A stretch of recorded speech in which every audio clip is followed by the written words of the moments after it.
पूर्व मुख्यमंत्री भूपेश बघेल के यहाँ ईडी के रेड के बाद आपको मालूम है कि उनके बेटे चैतन्य बघेल को जो है ईडी अपने दफ्तर लेके गई है, गिरफ्तारी की है और इसे लेकर नाराज एनएसयूआई के जो नेता है, कार्यकर्ता है, वो यहाँ पर मौजूद है, जिन्होंने आज पुतला दहन ईडी का किया है। क्या कुछ आप लोगों ने किया है आज?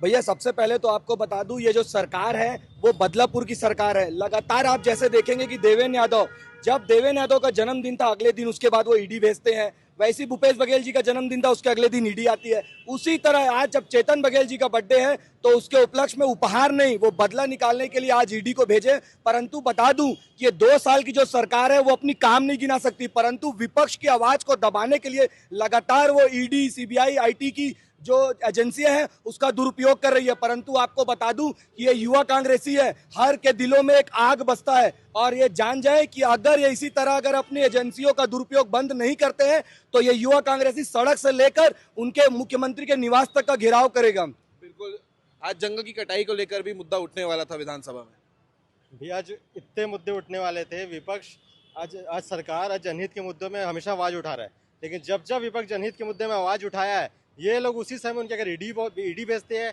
सीबीआई भेजते हैं और ये विपक्ष की आवाज नहीं दबा रहे, ये जनता की आवाज दबा रहे हैं। और जनता की बात जनता पे आएगी। आज हम सड़क में लड़ाई लड़ रहे हैं, अब विपक्ष की लड़ाई नहीं लड़ रहे हैं, आज हम जनता के लिए लड़ाई लड़ रहे हैं। जनता की आवाज दबेगी, ये लोग ईडी भेजेंगे, सीबीआई भेजेंगे, हम सड़कों में आंदोलन करेंगे। आज हमारे पूर्व मुख्यमंत्री जी के ईडी भेजा गया।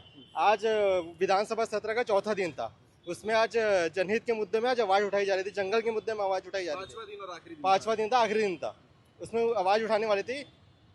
उस आवाज के डर से इन लोग आज उनके घर में आज ईडी भेज दिया, जिसके विरोध में आज हम लोग यहाँ पे पुतला दहन किए हैं और सड़कों पे हम लोग सड़कों में लड़ाई लड़े हैं। आज प्रदर्शन में क्या कुछ किया?